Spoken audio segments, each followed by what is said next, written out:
Hello दोस्तों, तो कैसे हैं आप सब। आशा करता हूँ हमेशा की तरह बहुत ही अच्छे होंगे। तो आज का जो हमारा सेशन होने वाला है वो है कि जब हम रन साइकिल क्रिएट करते हैं और किसी ऑब्जेक्ट को होल्ड करते हैं, जस्ट लाइक कि यहाँ पर जो हमारा कैरेक्टर है उसने गन को होल्ड किया है और वो होल्ड करने के साथ साथ अपने रन साइकिल को भी कंटिन्यू कर रहा है। तो अगर हमने ऐसा कोई एनिमेशन बनाना है तो हमें इसे कैसे क्रिएट करना है, आइए देखते हैं।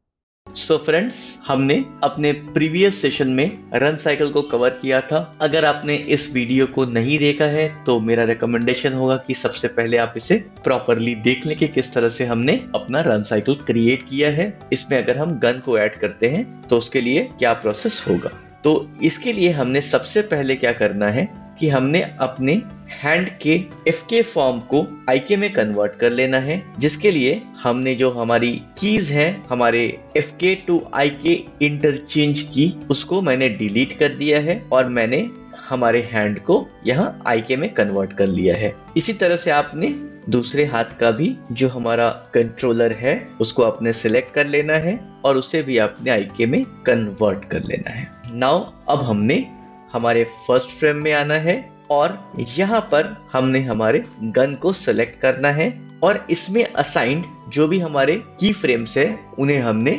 डिलीट कर लेना है और इसकी पिनिंग को हमें चेंज करके हैंड कर लेना है।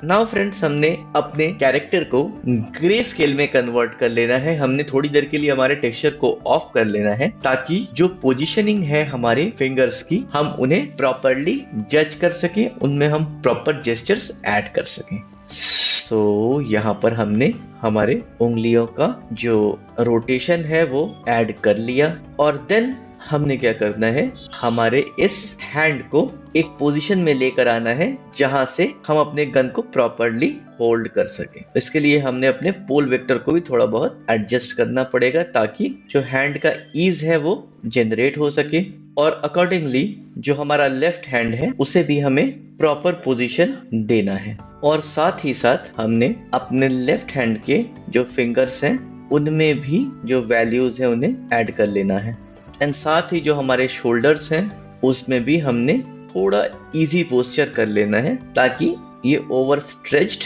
ना लगे। नाउ सबसे पहले हमने अपने लेफ्ट हैंड को अपने राइट हैंड के साथ पेरेंट कर लेना है ताकि हम अपने राइट हैंड को जहां पर भी ले जाएं हमारा लेफ्ट हैंड ऑटोमेटिकली उसे फॉलो करे। तो इसके लिए हमने अपने राइट हैंड को पिक किया और हमने अपने लेफ्ट हैंड के कंट्रोलर को पिक किया। हमने अपने दोनों हाथों के कंट्रोलर को पिक किया और हम पेरेंट कांस्टेंट पे हमने क्लिक कर लिया। सो आप यहाँ देख सकते हैं कि हमारे राइट हैंड में जो ट्रांसलेशन एंड रोटेशन की वैल्यू है उस पर कोई चेंजेस नहीं है, जबकि हमारे लेफ्ट हैंड में जो कंट्रोलर है उसमें ट्रांसलेशन एंड रोटेशन के यहाँ पर ये स्काई ब्लू बॉक्स आ गया है, यानी हमारा लेफ्ट हैंड का जो कंट्रोलर है वो राइट हैंड के कंट्रोलर का चाइल्ड बन चुका है। अब हमने सबसे पहले इसके पोजीशन को नॉर्मल कर लेना है और मोर ओवर हमने ध्यान रखना है कि जब हमारा कैरेक्टर रन कर रहा है उस टाइम पे जो हमारा गन है हमारे कैरेक्टर की बॉडी से बहुत दूर नहीं होगा। सो हमने अकॉर्डिंगली इसे प्लेस कर लिया है। नाउ अब हम इसमें की लगा लेते हैं और इसी सेम की को हम अपने लास्ट फ्रेम में कैरी फॉरवर्ड कर देते हैं with the help of middle mouse और हम अपने बीच में यानी सेंटर के पोजीशन में भी एक की ऐड कर देते हैं, जहां अगेन हमने ध्यान रखना है कि जो हमारा गन है वो हमारे बॉडी से बहुत दूर ना हो। अब हमें हमारे पोल वेक्टर्स के पोजीशन को यहाँ पर चेंज करना है, तो उसके लिए हम अपने दोनों पोल वेक्टर्स को सिलेक्ट कर लेते हैं और फर्स्ट फ्रेम और लास्ट फ्रेम में आकर की कर लेते हैं और 9th फ्रेम में आकर इसकी पोजीशन को चेंज कर लेते हैं।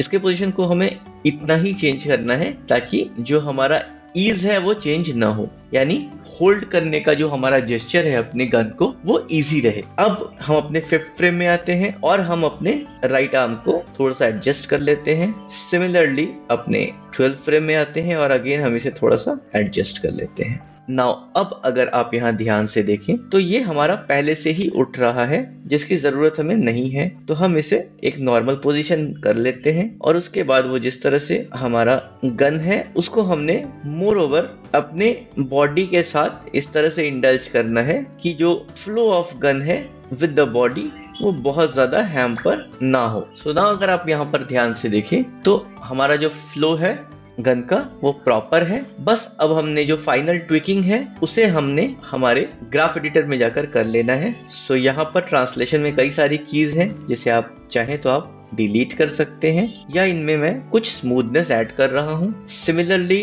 जो वाइट ट्रांसलेशन है उसकी वैल्यू में कंटिन्यूटी आप ऐड कर लीजिए। सिमिलरली जो हमारा Z ट्रांसलेशन है उसमें भी हमने एक स्मूथनेस को ऐड कर लेना है, ताकि फ्लो ऑफ जो हमारा एनिमेशन है वो खराब ना हो। नाउ अगर आप रोटेशंस पे देखें तो ये तीनों रोटेशंस ठीक है, इन्हें हमें एडजस्ट करने की कोई जरूरत नहीं है।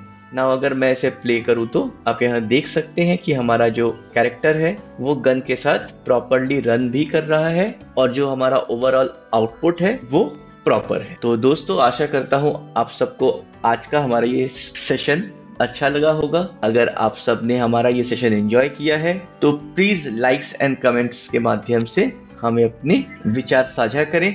अगर आपकी कोई स्पेसिफिक क्वेरी है तो वो भी आप हमें कमेंट के माध्यम से शेयर कर सकते हैं। मिलते हैं हम अपने अगले सेशन में, तब तक के लिए आप सब ख्याल रखिए अपना, अपनों का और हमारे इस समाज का। धन्यवाद।